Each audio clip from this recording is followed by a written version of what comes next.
क्या अकाउंटेंट्स वाकई ही अंडरपेड हैं? जो आपने थंबनेल में देखा है, इसमें काफ़ी रियलिटी है कि अगर आप ऑर्गेनाइजेशंस में देखेंगे, आप चंद अपर लेवल जॉब्स को छोड़ दें, स्मॉल एंड मीडियम स्केल की जॉब पोजीशन को देखें, जो अकाउंटेंट्स वहाँ पे काम कर रहे हैं, वो वाकई अंडरपेड है और सालों हो गए हैं वो एक ही सैलरी पैकेज पे काम कर रहे हैं। बढ़ता भी है तो बहुत नॉमिनल सी सैलरी बढ़ती है। सबसे पहले हमें रीजंस को फाइंड आउट करना पड़ेगा और फिर इसके सोल्यूशन को देखना पड़ेगा।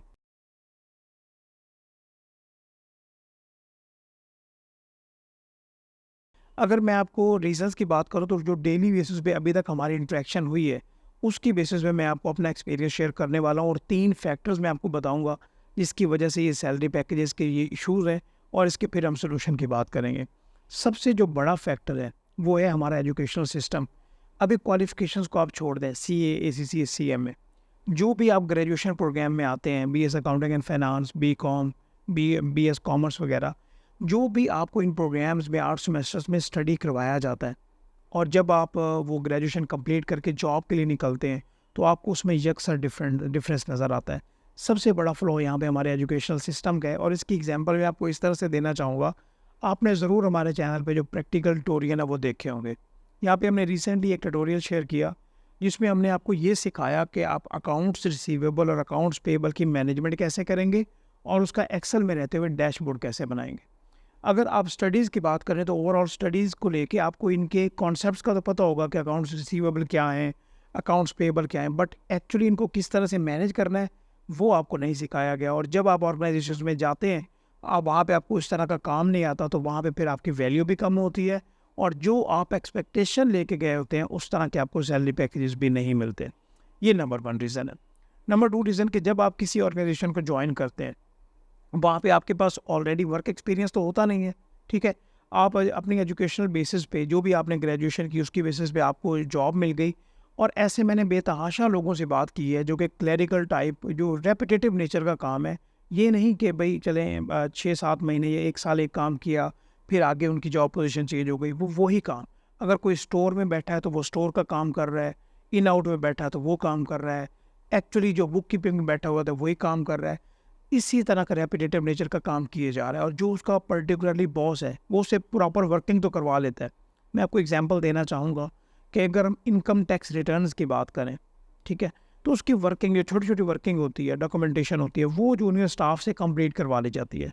जब रिटर्न फाइलिंग का टाइम आता है या एडवांस लेवल का काम आता है, तो फिर वहाँ पे उनको उस टाइप का काम सिखाया ही नहीं जाता। सही? तो यहाँ पे ये बड़ा फ्लॉ है कि जिस एम्प्लॉयर के पास आप जा रहे हैं, उसका माइंडसेट ही नहीं है कि वो आपको आके आने दे। वो कहता है कि भई मुझे इतनी ही सैलरी देना पड़े और मैं यही काम इससे लेता जाऊँ। ये नंबर 2 फैक्टर है और नंबर 3 फैक्टर ये है, वो है सबसे बड़ी गलती आप में। अगर आप इस चीज़ पे स्टक हुए हुए हैं, अब आगे बढ़ रहे हैं तो फिर तो अच्छी बात है, सही? अगर आप इसमें स्टक हुए में हैं, तो आपको ये आइडेंटिफ़ाई करना पड़ेगा कि आपका माइंडसेट भी बन गया कि भई आपने सुबह उठना है, आपने रेपिटेटिव नेचर का काम करना है, शाम को आना है, फिर सो जाना है और यही आपका सर्कल जा रहा है और सभी का सर्कल ऐसे ही चल रहा है।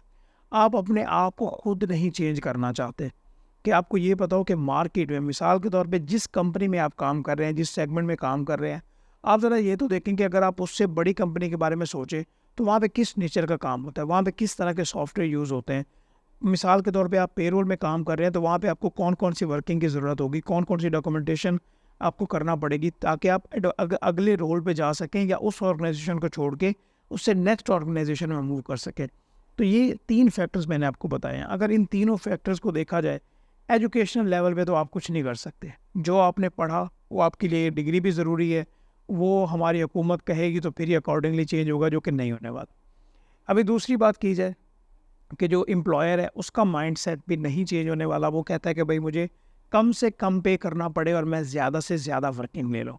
अब यहाँ पे जो तीसरा बात है कि आपको अपने आप को भी चेंज करना है और अगर आप अपने आप को चेंज करेंगे, जो दूसरा पॉइंट है एम्प्लॉयर वाला, वो ऑटोमेटिकली चेंज हो जाएगा। वो मैं बताता हूँ किस तरह से।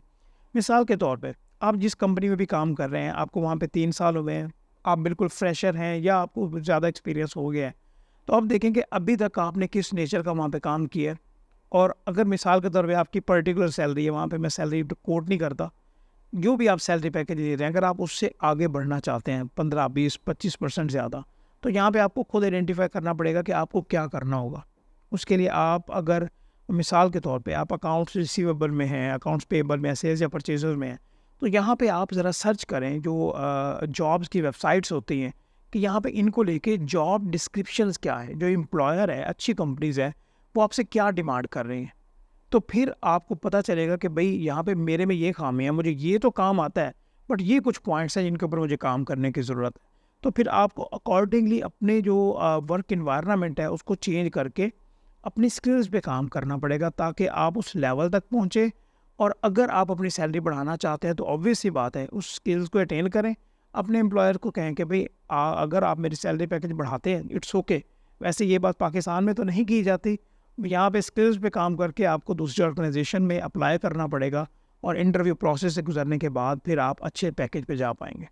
एक तो ये भी माइंडसेट आप चेंज करें कि काफ़ी ऐसे लोग हैं जिनको 5-5, 10-10 साल हो जाते हैं, वो एक ही ऑर्गेनाइजेशन में हैं।